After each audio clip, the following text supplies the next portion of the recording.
Radhe Radhe everyone. Deepawali पूरे 5 दिन तक चलने वाला पर्व है और इन 5 दिनों में हम यम देवता की भी पूजा करते हैं, यानी कि यम भगवान के निमित्त दीपदान इन दिनों में किया जाता है। यम के दीपक को कहीं कहीं पर बड़ा दीपक भी कहा जाता है। तो आज की इस वीडियो में हम जानेंगे कि यम का दीपक कैसे जलाया जाता है, यम के दीपक को जलाने के नियम क्या होते हैं, कौन इस दीपक को प्रज्वलित कर सकता है, किस दिशा में हमें ये दीपक लगाना चाहिए, दीपक जलने के बाद दीपक का क्या करें, यानी कि यम के दीपक की संपूर्ण जानकारी आपको आज की इस वीडियो में मिलेगी। तो वीडियो बहुत ही महत्वपूर्ण है, वीडियो को अंत तक जरूर देखना। यम का दीपक जलाने के लिए हमें एक मिट्टी का दीपक चाहिए, तो आप पूरा दिया भी ले सकते हैं। कहीं कहीं पर ये पुराना दिया यूज़ में लिया जाता है और उसमें ऐसी 4 बातियाँ आप लगा लें। अलग अलग 4 बातियाँ भी लगा सकते हैं या फिर 2 बातियों को ऐसे आप क्रॉस करके भी रख सकते हैं। अगर आपके पास देखिए मिट्टी का दीपक नहीं है तो आप आटे का दीपक भी बना सकते हैं। तो ये आटा हमें अलग से लगाना होता है दीपक का, पहले रखे हुए आटे में से नहीं बनाते हैं और इसमें नमक नहीं डाला जाता। साधारण आटा गूंद करके आप इस तरीके से करके चौमुखी दिया बना सकते हैं। तो चौमुखी दिया ये बनाया जाता है। घर की कोई भी बुजुर्ग महिला जो सबसे बड़ी हो उम्र में वो इस दिए को जलाती है। इसके अलावा देखिए कोई बड़ी महिला नहीं उपलब्ध है तो कोई भी जला सकता है। अगर कोई बड़ी बूढ़ी हो घर में तो वो इस दिए को जलाए। तो आप इस तरीके से आटे का भी दिया बना सकते हैं। इन दोनों में से कोई भी आप जला सकते हैं, चाहे आटे का या फिर आप मिट्टी का। धातु का दिया हमें भूले से भी नहीं जलाना है क्योंकि इस दिए का होता है विसर्जन। आप तांबे या पीतल का दिया ये ना जलाएं। उसके बाद में सरसों के तेल का ये दिया जलाया जाता है। तो सरसों का तेल ले लेंगे, तिलक करने के लिए रोली, चंदन, चावल ले लेंगे और काले तिल इसमें अर्पित किए जाते हैं। आप काले उड़द भी ले सकते हैं। साथ में कुछ सिक्के आप रख लें, ये पूजा में अर्पित किए जाते हैं। 5-5 के ले सकते हैं, 10-10 के सिक्के भी ले सकते हैं, 1-1, 2-2 रुपए के भी ले सकते हैं। एक कौड़ी ली जाती है, कौड़ी अगर छेद वाली हो तो बहुत अच्छा है, नहीं तो एक कौड़ी आप ले लें। कौड़ी नहीं मिलती है तो कोई बात नहीं, बिना कौड़ी के भी आप दिया जला सकते हैं। कुछ फूल हो तो आप फूल रख लें। भोग लगाने के लिए हमने खील बताशे ले लिए हैं। दिवाली के हर पूजन में खील बताशे का भोग जरूर लगता है। 1 लोटा जल हमने ले लिया है और चौक पूरने के लिए आटा ले लें और साथ में आप हल्दी भी ले सकते हैं। देखिए ये दिया घर के अंदर जला करके बाहर रखा जाता है। घर के अंदर पहले पूजन होता है इसका, उसके बाद में इसे बाहर रखा जाता है, बिल्कुल घर के मेन गेट के बाहर रखा जाता है। तो ऐसे आप स्वास्तिक बना लें या फिर सुंदर सी रंगोली बना लें चौकी के ऊपर। और उसके बाद में चौमुखी दिया ये बनाया जाता है और सरसों के तेल से इसे अच्छी तरीके से भर लें क्योंकि ज़्यादा से ज़्यादा समय के लिए दिया जलना चाहिए। तो ऐसे दिए को हम तैयार कर लेंगे। यम देवता का ध्यान करते हुए इस दिए को हम जला देंगे। तो घर की कोई भी बड़ी बुजुर्ग महिला इस दिए को जलाती है। घर के परिवार के सभी सदस्य जब घर के अंदर आ गए हों रात्रि में, यानी कि उसके बाद कोई भी ना जाए, काम आदि से सब कर करा के आ गए हों घर के अंदर, उसके बाद ही इस दिए को प्रज्वलित किया जाता है, यानी कि देर रात्रि ये दिया जलता है। तो दिए को जलाने के बाद में अब दिए का हम पूजन करेंगे, तिलक कर देंगे। यहाँ पर रोली से, चंदन से, हल्दी से और अक्षत समर्पित कर देंगे दिए के अंदर। और परिवार के सभी सदस्य जब घर के अंदर हो तब हमें ये पूजन करना है। और उसके अंदर एक हम सिक्का डाल देंगे।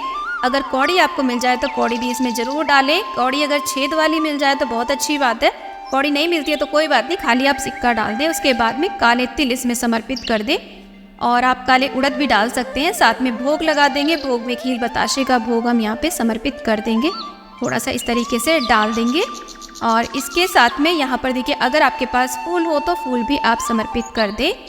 तो ये जो दिया है देखिए इसको जलाने की जो मान्यताएं अपनी अपनी अलग अलग है। किसी के यहाँ पर तो ये धनतेरस के दिन जलाया जाता है रात्रि में, और किसी के यहाँ पर ये नरक चतुर्दशी यानी कि छोटी दिवाली को जलाया जाता है, और किसी के यहाँ पर ये दिया यम द्वितीया यानी कि भाई दूज के दिन जलाया जाता है, और किसी किसी के यहाँ पर ये दिवाली के पूरे 5 दिन जलाया जाता है। तो आपके यहाँ पर जब भी यम का दिया जलाया जाता हो तब आप जला सकते हैं। 5 दिन भी जला सकते हैं या इन 3 दिनों में से किसी एक दिन भी आप यम का दिया जला सकते हैं। उसके बाद में परिवार का हर सदस्य 1-1 सिक्का लेता है और जो हमने दिया जलाया है, चौकी लगाई है, उसके चारों ओर परिक्रमा करते हुए और ऐसे चौकी के ऊपर सिक्का छोड़ते हुए जाते हैं। परिवार के सभी सदस्यों को ये परिक्रमा करनी चाहिए। और जब परिवार के सभी सदस्य घर आ गए हों काम से या कहीं से भी बाहर से, तब हमें ये दिया प्रज्वलित करना चाहिए। उसके बाद में किसी को भी बाहर नहीं जाना चाहिए। और ऐसे देखिए हाथ में जल लेकर के मिनस देंगे और यम देवता से हम प्रार्थना करेंगे। तो ये दिया इस तरीके से घर में पूज करके बाहर रखा जाता है। तो देखिए बाहर रखने के लिए आप ऐसे इसी प्लेट में चावल या कोई भी खड़ा अनाज ले सकते हैं, मूंग, मोट, बाजरा या फिर कुछ भी ले सकते हैं, काली उड़द भी ले सकते हैं, या फिर ऐसे फूलों का भी आप आसन दे सकते हैं प्लेट के अंदर फूल रख करके। तो हम ऐसे इसे प्लेट में रख लेंगे और साथ में कुछ चावल ले लेंगे आसन देने के लिए। तो ऐसे देखिए, जो आपका मुख्य द्वार हो, घर का बिल्कुल आउटर एरिया जो हो, वहाँ पर हमें ये दिया जलाना है। अगर आप किराए के मकान में भी रह रहे हैं ना, तो भी आपको बिल्कुल मुख्य दरवाजे पर ये जलाना होता है।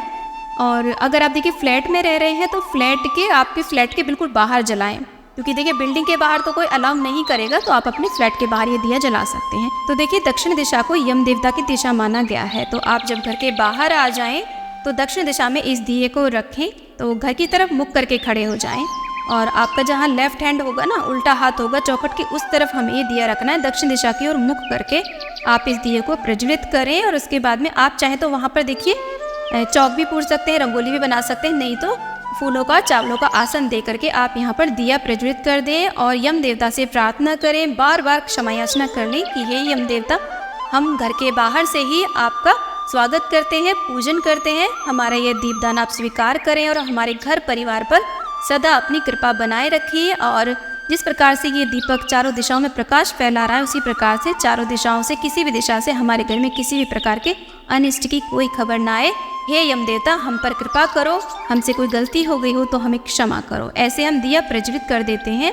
तो देखिए दिया जलाने के बाद में ज़्यादा समय हमें यहाँ पर नहीं रुकना है, अंदर आ जाना है। कोशिश करें कि ये दिया प्रज्वलित करने के बाद में परिवार का कोई भी सदस्य घर से बाहर ना जाए। इस दिए को उलाका बिल्कुल भी नहीं जाता और इस दिए को जलता हुआ भी नहीं देखा जाता है, और इस दिए को बुझता हुआ तो बिल्कुल भी नहीं देखा जाता। तो कोशिश करें इतना तेल भरें कि सुबह होने से पहले पहले ये शांत हो जाए दिया। तो ऐसे दिया प्रज्वलित करने के बाद में आप घर में आकर के हाथ मुंह धुल लें, हो सके तो एक बार हनुमान चालीसा का पाठ आप अवश्य कर लें। अगले दिन सुबह के समय जब दिया शांत हो जाएगा तो दिए का हमें क्या करना है, तो देखिए कौड़ी को आप धुल करके दोबारा से दीपदान करने के लिए यूज में ले सकते हैं, सिक्के को आप दान कर सकते हैं और दिए का विसर्जन कर दें, भूमि विसर्जन या जल विसर्जन कर दें। पूजा में जो सिक्के चढ़ाए थे इन्हें भी दान करें। अगर आपने दिए के नीचे काफ़ी सारा अनाज रखा था तो उस अनाज को भी आप और अनाज मिला करके दान कर दें किसी भी ज़रूरतमंद को। तो ऐसे यम का दीपदान किया जाता है। तो फ्रेंड्स, आज की ये वीडियो आपको कैसी लगी मुझे कमेंट बॉक्स में ज़रूर बताना। वीडियो यदि थोड़ी सी भी यूज़फुल लगी है, पसंद आई है, तो प्लीज़ वीडियो को लाइक शेयर, चैनल को ज़रूर सब्सक्राइब करना और कमेंट बॉक्स में यम देवता की जय आप अवश्य लिखना। फ्रेंड्स, आप सभी को दीपावली की हार्दिक शुभकामनाएं। राधे।